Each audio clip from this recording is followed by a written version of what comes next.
Alright, here we're going to talk about solving quadratic equations. Okay. Well, before we can even get to that, we need to look at what the standard form of a quadratic equation is, and we have to know what a quadratic equation means. So this right here, ax squared plus bx plus c, is the standard form to a quadratic equation. Notice the first term has a power of 2. So quadratic means power of 2 expression.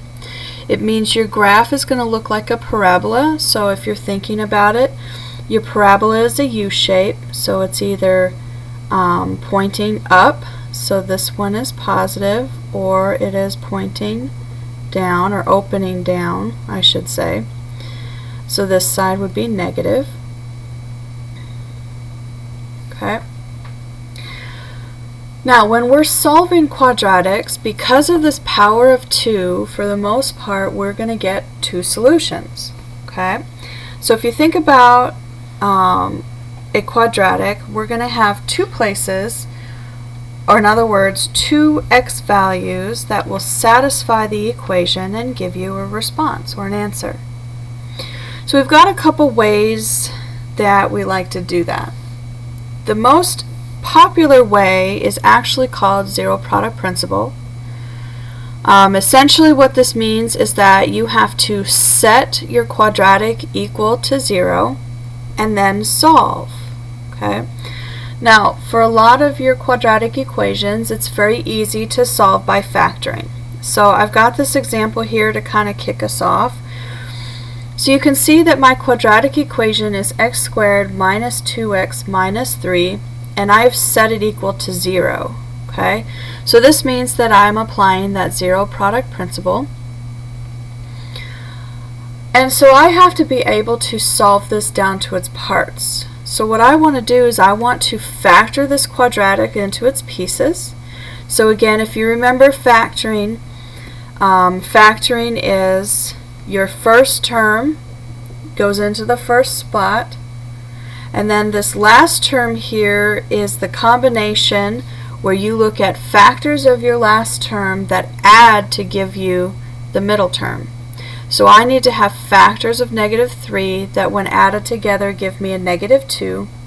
And remember, we have our little rule, and our rule that says when we're multiplying our terms together, we have three different possibilities that we can use. The first possibility is I have a positive term times a negative term. Well, positive times negative gives you a negative result. Or I can have a positive term times a positive term, which gives me a positive result. Or a positive term times, or sorry, not a positive, a negative term times a negative, which gives me a positive result.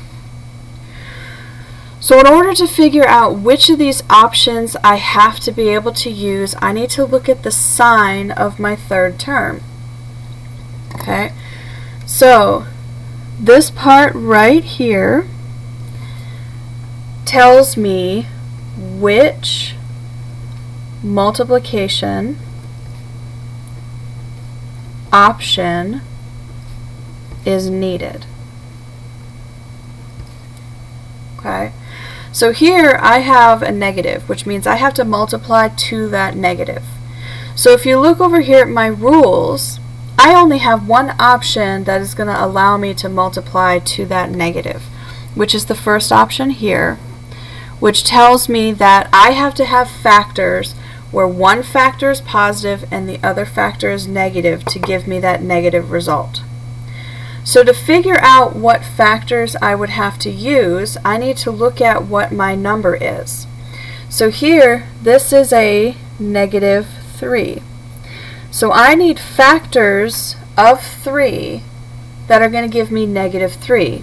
So I have -1 and a +3, or a +1 and a -3. Okay? Now, in order to figure out which one of these I have to use, I have to look at the next part. So I have to look at this piece right here. And this middle piece is going to tell you which combination you have to use. because this middle part is the part that says that these factors here, you have to add them together. Okay? So when looking at it, in order to get to this part here, I'm going to bring this down here, says I have to add the factors to, we call it that B term. So in this case, my factors, when added together, have to equal -2. So we can take a look at that. I have to add these together and see which option gives me a -2. So I have -1 plus 3, which is the same as 3 minus 1, gives me a +2. And then I have 1 minus 3, which gives me a -2. Therefore, the option I have to choose is this bottom option, because these are the two factors that gave me a -2.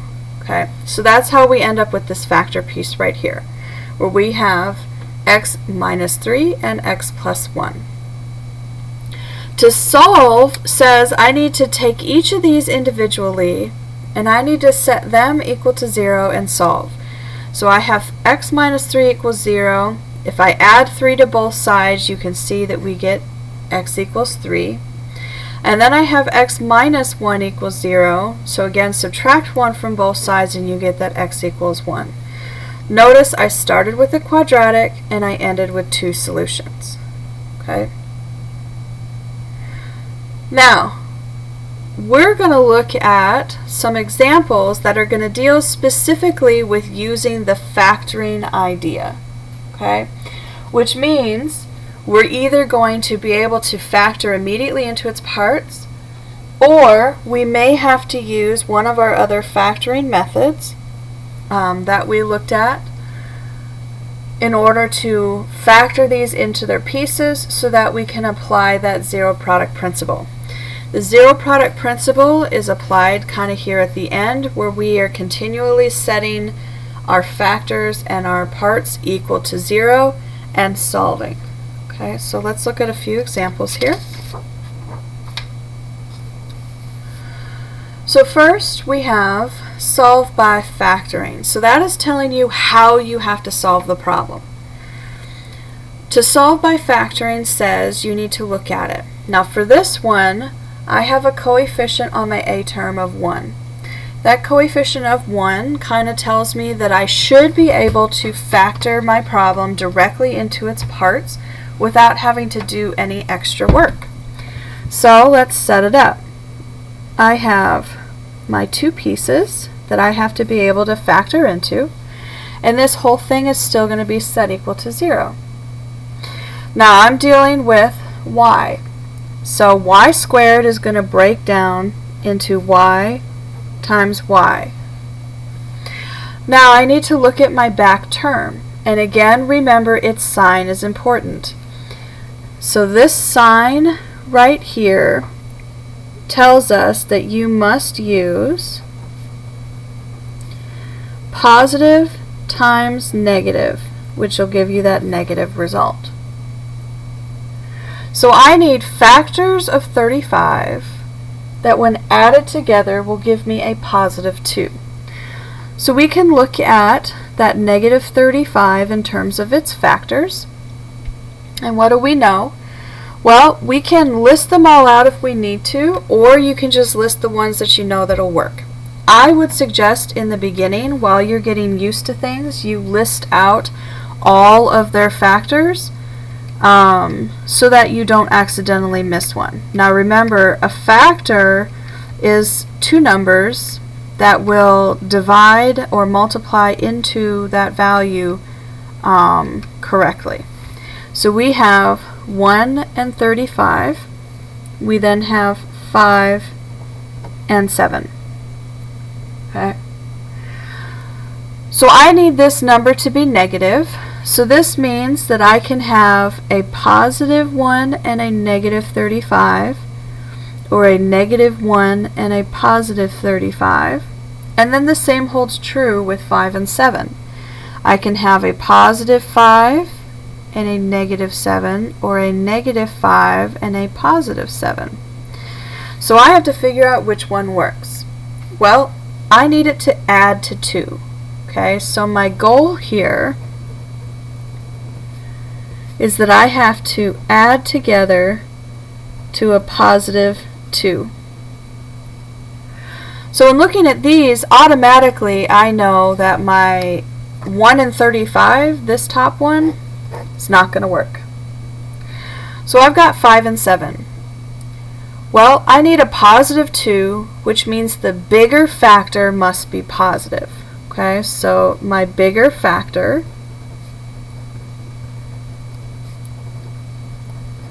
must be positive. The bigger factor between 5 and 7 is 7, so 7 is positive, which meant 5 has to be negative. So this means we're going to have positive 7, negative 5. And notice we have now completely filled in our factors. However, we're being asked to solve, which means you now have to continue on. So we have to set each of these factors equal to 0. So y plus 7 equals 0, and y minus 5 equals 0, and we have to solve each for a value. Because I have plus 7, to move it means I need to subtract, so this becomes y equals negative 7. Over here I'm starting with a negative 5. To move it says I have to add, so this becomes y equals 5. And this, right here, are the answers that we were looking for. Solve by factoring. Okay. Let's look at another one. Here, my coefficient on my a term is greater than 1. It's a 3. I also don't have it set equals to 0. So the first thing I need to do is do that. So you need to make sure that you are always starting in standard form.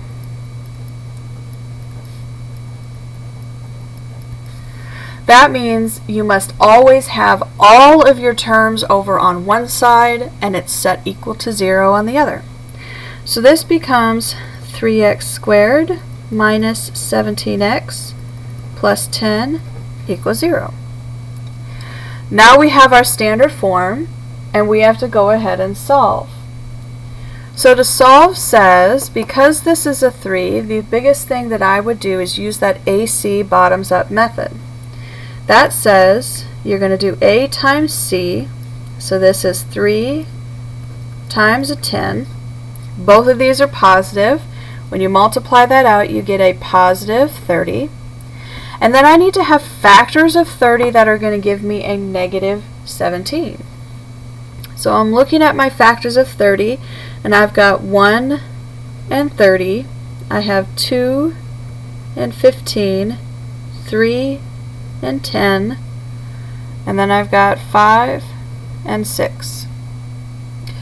So in looking at them, I need to get a negative 17. So right off the bat, I already know that I can make some changes. 1 and 30 is never going to work. Okay. The other thing that's not going to work is going to be 3 and 10, nor is 5 and 6. Okay. None of those are going to ever give you a combination of negative 17. So the only thing that's left is 2 and 5. And what we need to know is are we using positive 2 and positive 15, or are we using negative 2 and negative 15? Okay. So what you have to remember again is that the sign of my last term tells you which one that you must use. So in this case, we must use either positive times positive equals positive, or negative times negative equals positive. The middle sign here tells you which you have to choose from, or which you have to select. Okay. So this sign here tells us that I have to add up to a negative number. Well, the only way to do that is going to be to use my negative option, this one right here. Okay.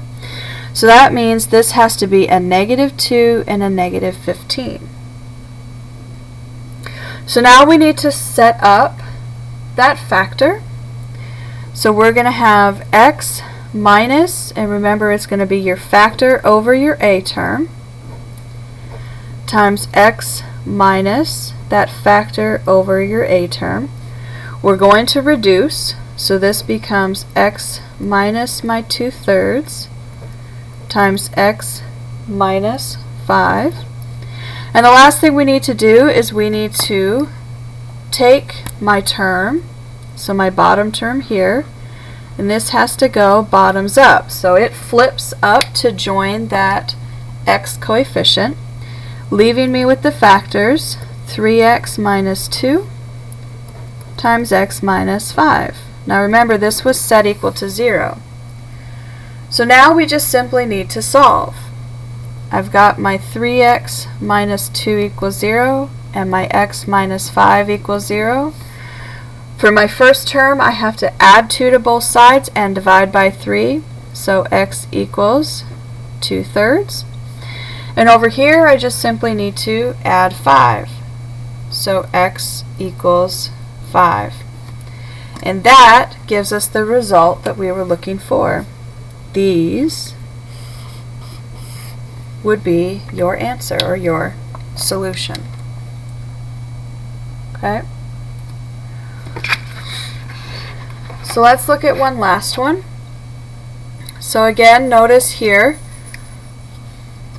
that I have my equation is set equal to the 4x squared. Well, in standard form, we want to keep that a positive, so the 17x and the 15 I would move.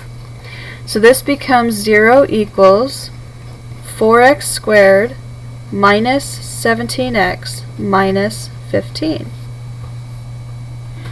Again, in order to work it, the first thing I would do is I would go ahead and start out with that AC method. And the reason for that is because my x squared term here is greater than 1. So this is going to be 4 times a -15, which is going to give you a -60 as a result. Now I need to look at my factors of -60 that when combined together are going to give me a -17. And so, in order to do that, says I can list out all of my factors. The ones that I'm looking at specifically are going to be 3 and 20. Okay. And now, because this is negative, remember that means we have to use the option positive times negative equals negative. So I need a -17, which says my 3 has to be positive and my 20 has to be negative. Now that we know that, we can set up our factors. So this becomes x plus my factor over the a term, so 3/4. And then this is going to be x minus my factor over the a term, so 20/4. In my first term, there's nothing to simplify, so I can simply take this bottom piece and move it straight up. So this becomes 4x plus 3. And in my back term, 20/4 reduces to 5. So this is x minus 5, and remember this was set equal to 0. So I have to solve each piece. 4x plus 3 equals 0, and x minus 5 equals 0. For my first side, I got to subtract 3 and divide by 4. So x is going to be a -3/4. And on the other side, I just simply need to add 5. So x equals 5. And there again, we have the results that we were looking for. This right here is the answer to our problem of what the quadratic was. Okay. Now, a different way to solve is to do what's called solve by using the quadratic equation. Okay, so the quadratic equation says again that you have to start from standard form. However, we are going to simply use this formula here in order to solve. So the formula says what we care about is the coefficients of the problem we have. So the way to work the formula is that first you want to simplify everything underneath your radical. Then you want to simplify that radical completely. And the last thing you want to do is you need to reduce everything as far as you can. So let's take a look at this example here. So I have solved by using the quadratic formula. 2x squared plus x equals 2. So in order to do that, the first thing you need to do is the same as before. You must always start from standard form.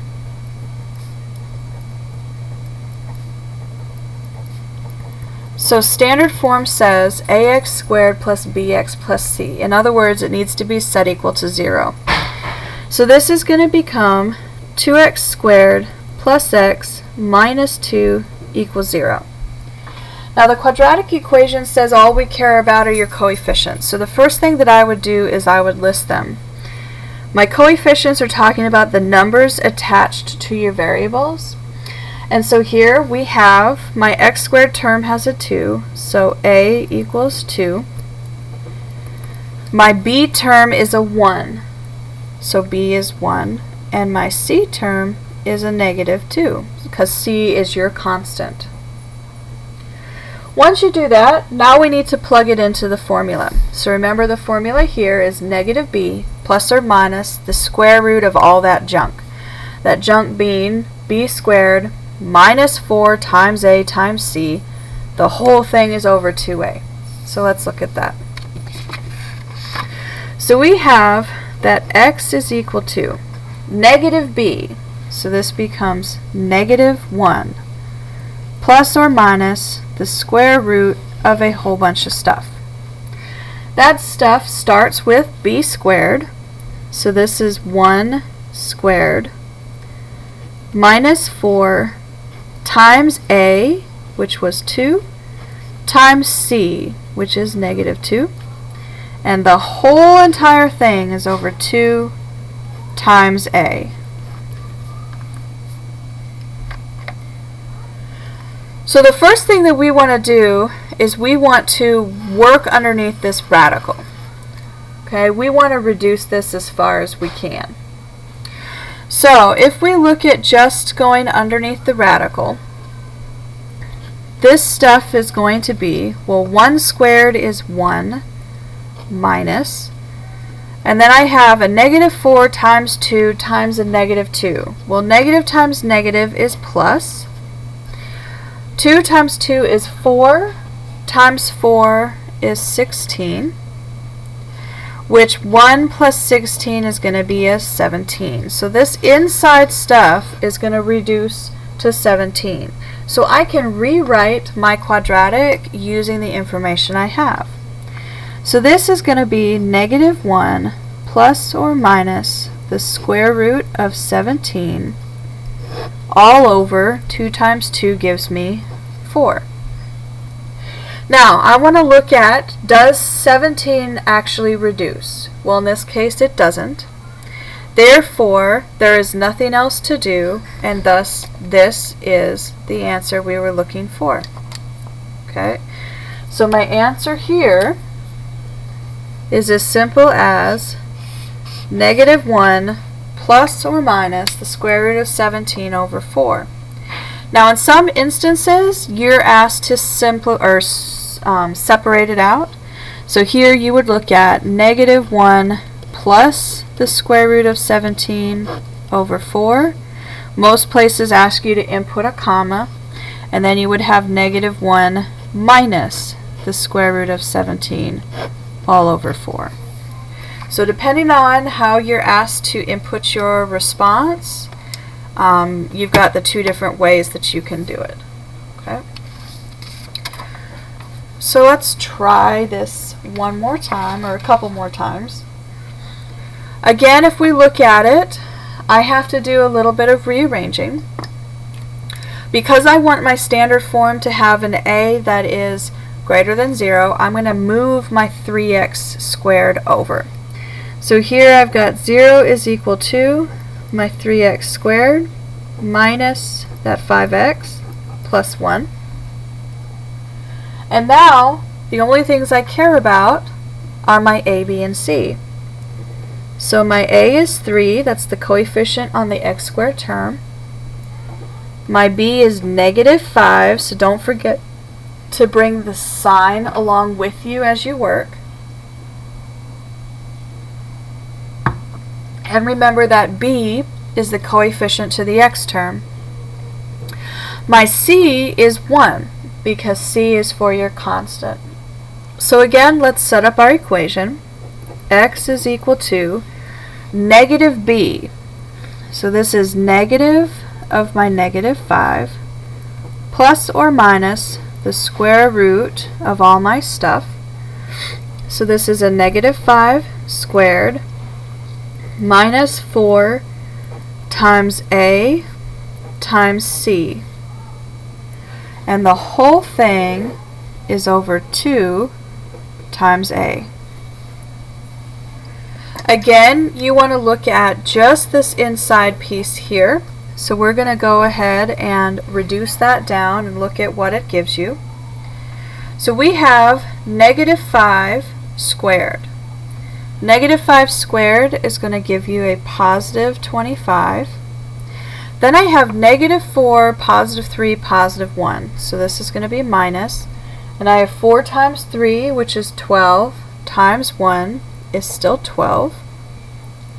And then I have to do 25 minus 12, which this is going to give me 13 as a result. So I can rewrite my formula and input what I have. So this is going to be negative of negative 5. Well, that becomes a positive. I've got plus or minus the square root of 13, and the whole thing is over 6. Well, again, in this situation, my 13 does not reduce, nor will my fractions, so that is going to be my answer. Remember, in some situations, again, you may be asked to separate. So this is 5 plus the square root of 13 over 6, and it is 5 minus the square root of 13 over 6. Okay.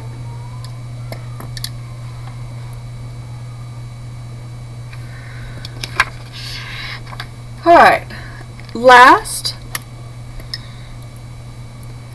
my 4x squared is positive, so I want to leave it that way, which means I'm going to shift everything else over to it. So this becomes 4x squared minus my 7x plus 3 equals 0. Again, I only care about a, b, and c. My a is 4, b is negative 7, and c is 3. I need to input those values into my equation. So x is equal to negative b, so negative of my negative 7, plus or minus the square root of all that stuff. So this is negative 7 squared minus 4 times a times c. The whole thing is over 2 times a. Again, I need to reduce this stuff here in the middle. So when I look at just that part, negative 7 squared is 49. Negative times positive is a negative. 4 times 4 is 16, times 3 more is 48. So when I do 48, or 49 minus 48, I get 1 as a result. So I need to plug in. So this becomes negative of negative 7. Well, that's a positive. So this becomes 7 plus or minus the square root of 1 all over 8. Well, here the square root of 1 reduces. So the square root of 1 is just simply 1. So this here is going to become 7 plus or minus 1 all over 8. And then you actually have to do the math. Okay, so from here you have to do the math and actually simplify to get an answer. So we have 7 plus 1 over 8. So 7 plus 1 is 8 over 8, which gives you 1. And then we have 7 minus 1 over 8. 7 minus 1 is 6 over 8. 6 over 8 is going to reduce. You can divide top and bottom by 2, and this is going to give you a 3 over 4. So when we're looking at our answers here, we have two of them. We have the answer of 1, and we have the answer of 3/4. Okay? So in this one, what you can see is that my radical was able to reduce, and in this case it reduced completely, and therefore we had to finish out the math. Okay? So if you have any questions about any of the quadratics, please let me know. Otherwise, we'll see you next time.